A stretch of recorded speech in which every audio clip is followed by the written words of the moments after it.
गेल्या अनेक वर्षापासून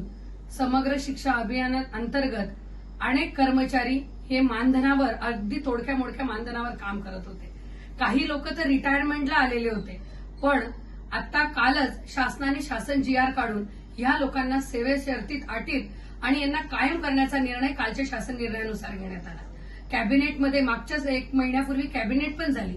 आणि हे सगळं काम करत असताना अनेक वेळा माननीय या राज्याचे उपमुख्यमंत्री आणि सर्व लाडक्या बहिणींचे भाऊ आदरणीय एकनाथ शिंदे साहेब यांच्याशी अनेक वेळा भेटी झाल्या आणि त्यांनी हा प्रश्न अवघ्या काही महिन्यातच मी त्यांना भेटल्यानंतर अवघ्या 6 महिन्यात त्यांनी हा प्रश्न मार्गी लावला आणि त्यासाठी आपले राज्याचे शिक्षण मंत्री आदरणीय दादाजी भुसे साहेब यांनी सुद्धा त्याच परीने आम्हाला साथ दिली आणि यात अनेक अधिकारी असतील, तुषार महाजन साहेब असतील, अनेक अधिकाऱ्यांनी वेळोवेळी आमच्या समग्रच्या सर्व बांधवांना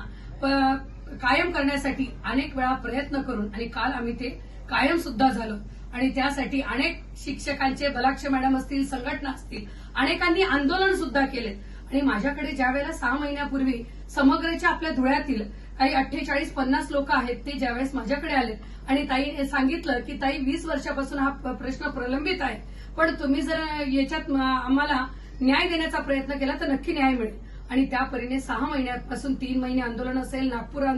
नागपूर येथे आंदोलन असेल, त्या वेळेला मी त्यांना कायमपणे साथ दिली आणि अनेक वेळा मंत्रालय स्तरावरही पाठपुरावा केला आणि आज आनंदाचा दिवस आम्ही पेढे भरून एकमेकांना आज आनंदाचा दिवस आमच्यासाठी तो आला आणि त्यासाठी आमच्या